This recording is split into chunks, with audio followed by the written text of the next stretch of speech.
ఆడపిల్లలు చదువుకున్న వాళ్ళకు స్కూటీ కొనిస్తా అని చెప్పిండు. ఏ ఒక్క స్టూడెంట్ కైనా స్కూటీ వచ్చిందా? ఎప్పుడు ఇస్తాడు? 2000 పెన్షన్ 4000 చేస్తాడు. 4000 పెన్షన్ 6000 చేస్తాడు. రైతులకు ఎకరానికి 10,000 తక్కువైంది, 15,000 రూపాయలు ఇస్తానని చెప్పిండు. కొండ 4 మంది వస్తే ఉన్న 4 పోయినట్టుగా చివరికి ఆ 10,000 కూడా దిక్కు లేదు. ఏమంటాడు రేవంత్ రెడ్డి గారు? మొన్న ఓట్లు వేయరేమో రైతులని చెప్పి, ఓడిపోతామని చెప్పి తెలంగాణ పల్లెలకు పోయి, ఓ రైతులారా ఎవరి మాటలు నమ్మకండి, 2 లక్షల రూపాయలు రుణమాఫీ ఆగస్టు మాసంలో చేస్తా అని చెప్పి మాట ఇస్తే అమలేదు. దాని మొన్న ఇదే అనుభవం ఉన్న కేసీఆర్, నంబర్ 1 రాష్ట్రం అని చెప్పిన కేసీఆర్ 1 లక్ష రూపాయలు రుణమాఫీ చేయలేక ఎలకల పడ్డా లేదా? రింగ్ రోడ్ అమ్ముకున్నా లేదా? రింగ్ రోడ్ అమ్ముకున్నాడు, హైదరాబాద్ భూములు అమ్ముకున్నాడు. ఆ డబ్బులు తీసుకుపోయి బ్యాంకు కడితే వడ్డీకే సరిపోయింది తప్ప అసలు చేరలేదు. మరి గాయనే చేయకపోతే ఈయన 2 లక్షల రూపాయలు రుణమాఫీ చేస్తాను నమ్ముతావా? పచ్చి అబద్ధం, పచ్చి అబద్ధం. మొన్ననే ఆర్థిక మంత్రి, ఒక పాత ఆర్థిక మంత్రి హరీష్ రావు నా మిత్రుడు, ఒకవేళ నువ్వు 2 లక్షల రూపాయల రుణమాఫీ చేస్తే రాజీనామా ఇస్తా అని చెప్పి అమరవీర సూపర్ నగర్ పోయిందా? నేను కూడా ఛాలెంజ్ చేసిన, ఒకవేళ మీరు కనుక ఇచ్చిన హామీలు కనుక నెరవేరిస్తే సంవత్సరం లోపు నేను కూడా రేవంత్ రెడ్డి నీకు సల్యూట్ చేస్తా, శాశ్వతంగా రాజకీయంగా తప్పుకుంటా అంటున్నా. నేను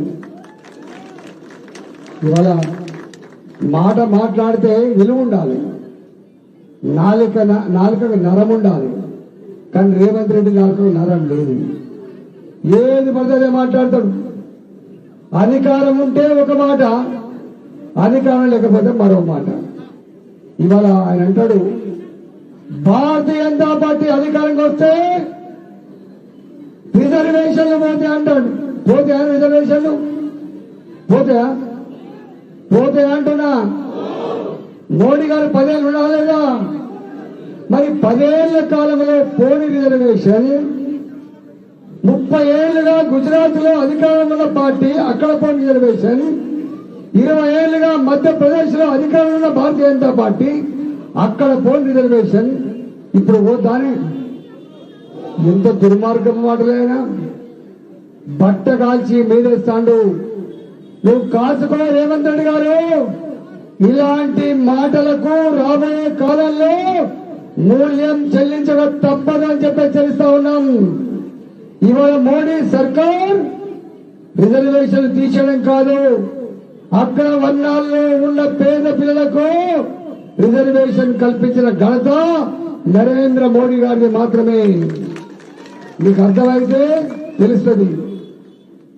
ఒకనాడు పేపర్ చదవకపోవచ్చు, మనం టీవీలు మన ఇళ్లలో లేకపోవచ్చు, కానీ ప్రతి చేతిలో సెల్ ఫోన్ ఉంది.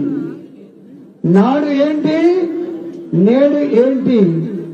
రేవంత్ రెడ్డి నాడు ఏం చెప్పిండు, ఇవాళ ఏం చెప్తాడు?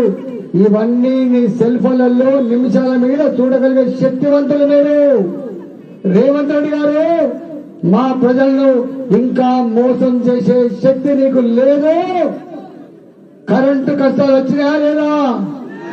పంటలు ఎండిపోయినా లేదా? మేము అనుకున్నాం రేవంత్ రెడ్డి గారు ముఖ్యమంత్రి అయితే అనుకున్నాం, ఆటో డ్రైవర్లకు 12,000 రూపాయలు ఇస్తారనుకున్నాం, అడ్డ మీద కూలీ చేసుకుంటే 12,000 రూపాయలు ఇస్తారనుకున్నాం, గీట్లు చేస్తారనుకున్నాం. కానీ ఏం పని చేస్తున్నావు తెలుసా? భారతీయ జనతా పార్టీ నాయకుల దగ్గరకు వచ్చి రాత్రిపూట అంటున్నాయి, పైసలు ఇస్తాం, నీకు భూమి పంచాయతీ క్లియర్ చేస్తాం, నువ్వు బీజేపీకి రాజీనామా చేయి, మా దాంట్లోకి రా అంటాడు. గతంలో కేసీఆర్ పని చేసినా లేదా? చేసినా లేదా? ఎంతమంది ఎమ్మెల్యే తీసుకుపోయిండు? 12 మంది ఎమ్మెల్యే తీసుకుపోయిండు. అప్పుడు ఈయన ఏమన్నాడు? ఈ 12 మంది ఎమ్మెల్యే ఏమన్నాడు?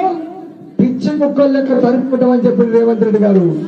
నేను అడుగుతున్నా, నేను కూడా ఈ హైదరాబాద్ సికింద్రాబాద్ పార్లమెంట్ సభ్యుడిగా పోటీ చేస్తున్నా. దానం నాగేంద్ర గారు ఏ పార్టీ గెలిచిండు? ఏ పార్టీ గెలిచిండు? BRS party.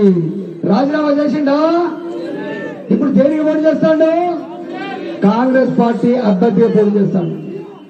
నీ రాహుల్ గాంధీ మాత్రం ఒక పార్టీలో గెలిచి ఇంకొక పార్టీకి పోతే సభ్యత్వమే రద్దు చేస్తా అని చెప్పి మేనిఫెస్టో పెట్టిండు. అంటే 2 నాలుకల ధోరణి, 2 పద్ధతులు. కేంద్ర పార్టీకి ఒక పాలసీ ఉంటుందా? రాష్ట్ర పార్టీకి ఒక పాలసీ ఉంటుందా? పూటకో మాట చెప్పి కాలం గడిపే పార్టీ కాంగ్రెస్ పార్టీ.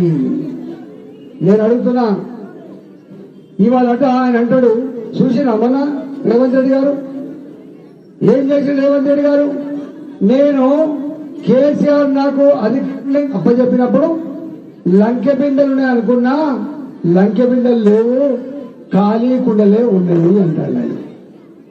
అంటే ఏమన్నట్లెక్క? మీకిచ్చిన హామీలు అమలు చేయగలిగే